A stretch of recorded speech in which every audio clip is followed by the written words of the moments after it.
பழனி ஞானகுரு முருகப்பெருமான் அருள் புரியும் 3ஆம் படை வீடு. தமிழகம் மட்டுமின்றி உலகம் முழுவதும் உள்ள பக்தர்களால் வணங்கப்படும் இத்திருத்தலம் 2000 ஆண்டுகளுக்கும் மேலான பழமையானது. பழனி மலையில் முருகனுக்கு ஏன் 6 கால அலங்காரங்கள் நடைபெறுகின்றன? அதன் தத்துவம் என்ன? பழனி முருகன் கையில் உள்ள தண்டத்தின் மேல் ஏன் கிளி இருக்கிறது? நவபாஷாண சிலையின் ரகசியம் என்ன? தங்கத்தேர் உருவான வரலாறு என்ன? இந்த அத்தனை கேள்விகளுக்கும் இந்த விளக்கத்தில் விடை காண்போம். பழனி என்றதுமே பலருக்கு மலைக்கோயிலில் உள்ள ஆண்டிக்கோல தண்டாயுதபாணியே நினைவுக்கு வரும். ஆனால் முருகனின் 3வது படை வீடு உண்மையில் பழனிமலை அடிவாரத்தில் அமைந்துள்ள திரு ஆவினன்குடி கோவில்தான். இது பழனிமலை கோயிலுக்கும் காலத்தால் முந்தையது. நக்கீரர் தனது திருமுருகாற்றுப்படையில் பாடிய பெருமைக்குரிய தலம் இது. நாரதர் கொண்டு வந்த ஞானப்பழம் தனக்கு கிடைக்காததால் கோபம் கொண்ட முருகன் மயில் மீது ஏறி இத்தலத்திற்கு வந்து தங்கியதாக புராணங்கள் கூறுகின்றன. சிவபெருமானும் அம்பிகையும் சமாதானம் செய்தும் அங்கேயே இருக்க விரும்புவதாக கூறி தங்கிவிட்டார். பின்னர் ஔவையார் முருகனை சமாதானம் செய்ய வந்தபோது பழம் நீயே ஞான வடிவானவனே என்று ஆறுதல் கூறியதால் அப்பெயரே பிற்காலத்தில் பழனி என்று மருவியதாக பழனி ஸ்தல புராணம் கூறுகிறது. திரு ஆவினன்குடி கோயில் பழனிமலை அடிவாரத்தில் வையாபுரி ஏரிக்கரையில் அமைந்துள்ளது. இங்கு முருகன் மயில் மீது அமர்ந்து குழந்தை வடிவில் காட்சி தருவதால் வள்ளி தெய்வானையுடன் இருப்பதில்லை. இங்கு திரு மகாலட்சுமி, காமதேனு, என், சூரியன், பூமாதேவி, குடி, அக்னி இந்த 5வரும் முருகனை வழிபட்டதால் இத்தலத்திற்கு திரு ஆவினன்குடி என்ற பெயர் ஏற்பட்டது. இவர்களுக்காக இக்கோயிலில் தனி சன்னதிகள் உள்ளன. இடும்பன் வரலாறு மற்றும் காவடி முறை. மலை மீதுள்ள தண்டாயுதபாணி திருக்கோயில் உருவானதற்கும் ஒரு கதை உண்டு. அகத்திய முனிவர் தனது சீடரான இடும்பாசுரனை கைலாயத்திற்குச் சென்று முருகப்பெருமானுக்குரிய கந்தமலையிலுள்ள சிவசக்தி சொரூபமான சிவகிரி மற்றும் சக்திகிரி என்ற 2 சிகரங்களையும் தனது வழிபாட்டிற்காக கொண்டு வரும்படி கூறினார். சிறந்த பக்திமானான இடும்பாசுரன் அகத்தியரின் கட்டளைப்படி தனது மனைவி இடும்பியுடன் கைலாயம் சென்று சிவகிரி சக்திகிரி ஆகிய 2 மலைக்குன்றுகளையும் ஒரு பெரிய பிரம்ம தண்டத்தின் இருபுறமும் காவடி போல கட்டி தோள் மீது சுமந்து கொண்டு வந்தான். களைப்புற்ற இடும்பாசுரன் ஒரு இடத்தில் மலைகளை இறக்கி வைத்து ஓய்வெடுத்தான். அப்போது ஞானப்பழம் கிடைக்காத கோபத்தில் திரு ஆவினன்குடியில் இருந்த முருகன் சிவகிரி மலை மீது ஏறினார். ஓய்வெடுத்த பின்னர் மீண்டும் மலைகளை தூக்க முயற்சி செய்த இடும்பனால் முடியவில்லை. மலைக்குன்றின் உச்சியில் கோவணம் மட்டுமே கட்டிய ஒரு சிறுவன் நிற்பதைக் கண்டான். அந்த சிறுவன் இருப்பதால்தான் மலையை தூக்க முடியவில்லை என்று எண்ணி சிறுவனை கீழே இறங்குமாறு கூறினான்.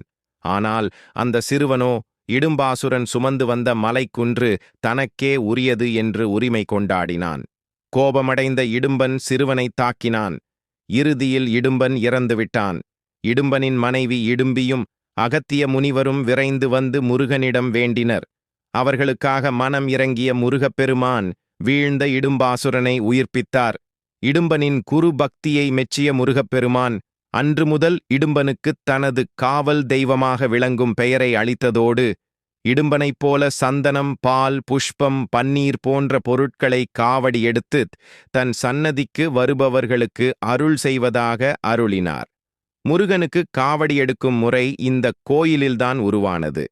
இடும்பாசுரன் கொண்டு வந்த மலை அங்கேயே நிரந்தரமாக வைக்கப்பட்டது. அந்த மலைதான் இப்போதுள்ள பழனி மலை. அதனால்தான் பழனிமலை மீது முருகனை வழிபடச் செல்பவர்கள் முதலில் மலைப்பாதையில் உள்ள இடும்பன் சன்னதியில் வணங்கிவிட்டுச் செல்கிறார்கள். நவபாஷாண சிலையின் ரகசியம். பழனிமலை மூலவர் சிலை நவபாஷாணத்தால் ஆனது.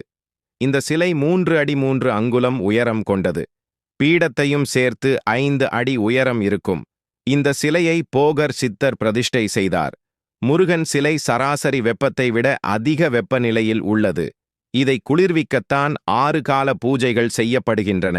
கையில் தண்டத்துடன் ஆண்டிக் கோலத்தில் இருப்பதால் தண்டாயுதபாணி என்று பெயர் பெற்ற மூலவருக்கு 4 விதமான பொருட்கள் மட்டுமே அபிஷேகத்திற்கு பயன்படுத்தப்படுகின்றன. நல்லெண்ணெய், பஞ்சாமிர்தம், சந்தனம், விபூதி. இதோடு மார்கழி மாதத்தில் மட்டும் பன்னீர் பயன்படுத்தப்படுகிறது. சந்தனம், பன்னீர் தவிர மற்ற அனைத்து பொருட்களும் சிலையின் சிரசின் மீது வைத்து உடனடியாக எடுக்கப்படுகின்றன. சிரசு விபூதி என்பது சித்தர் உத்தரவால் பக்தர்களுக்கு பிரசாதமாக கொடுக்கப்படுகிறது. இது கிடைப்பது மிகப்பெரிய புண்ணியம். இரவு நேரத்தில் தண்டாயுதபாணிக்கு வியர்க்கும். அதனால்தான் முருகன் சிலைக்கு இரவு நேரத்தில் சந்தனக்காப்பு சாத்துவது வழக்கம். அப்போது அந்த நவபாஷாண சிலையிலிருந்து நீர் வெளியேறும். இரவில் சிலைக்கு கீழே ஒரு பாத்திரம் வைப்பார்கள்.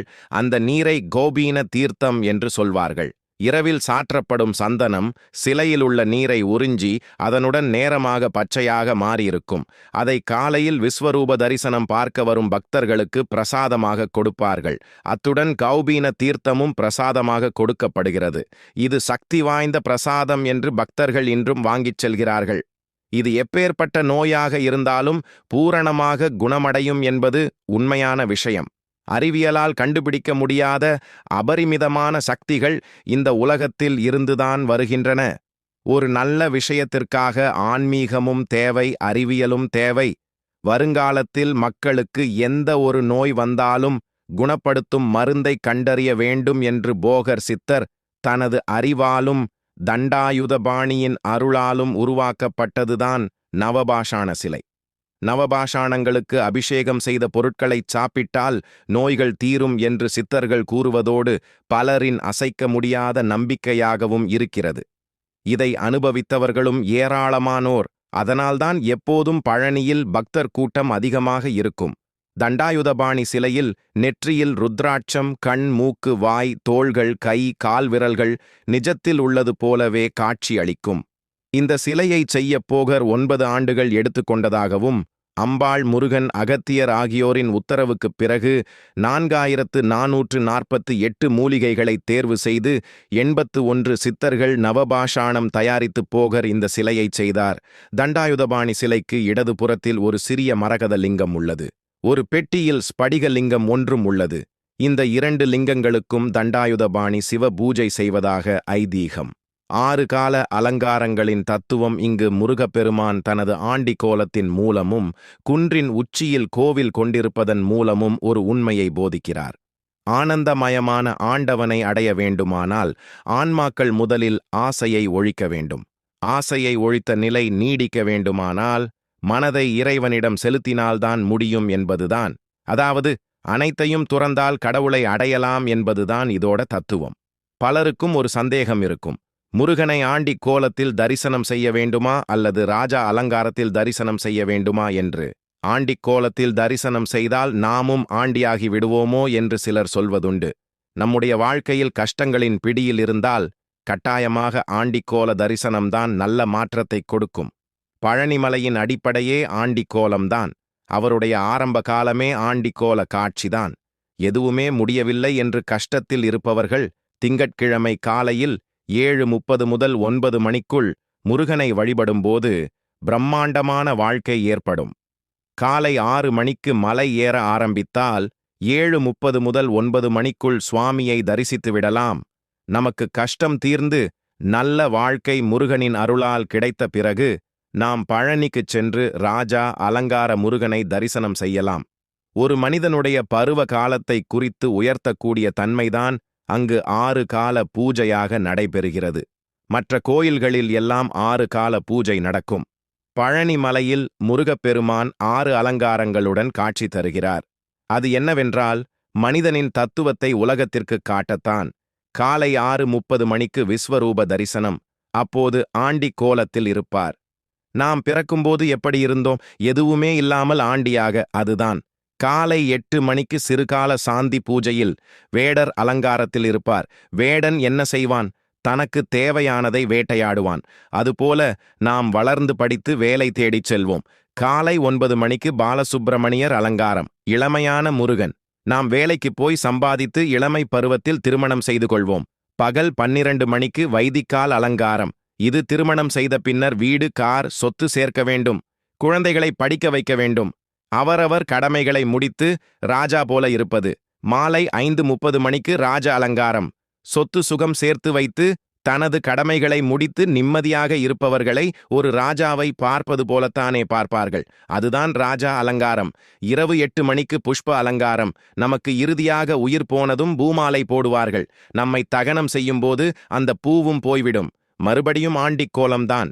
இதுதான் இந்த 6 கால அலங்காரத்தில் முருகன் நமக்கு உணர்த்தும் தத்துவம்.